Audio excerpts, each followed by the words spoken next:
During the big Google hardware event, we learned about several new features, most related to the three main products that were unveiled: Pixel 3, Pixel Slate and Home Hub.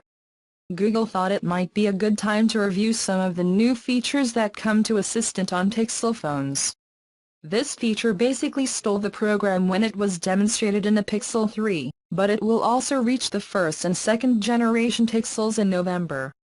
Using the same artificial intelligence technology as Google Duplex, the Assistant can answer a call for you, find out who is on the line and show you a written transcript of the entire conversation on your screen.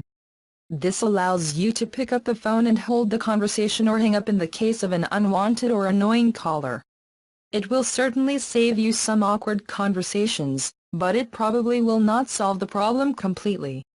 Google first showed its AI duplex technology in I/O in May, and it was just as impressive and creepy. Imagine answering the phone and, on the other hand, Google Assistant is requesting to reserve a table.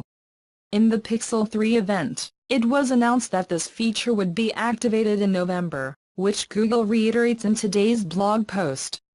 The three generations of Pixels will get duplex booking capabilities, but only in New York, Atlanta, Phoenix and the San Francisco Bay Area.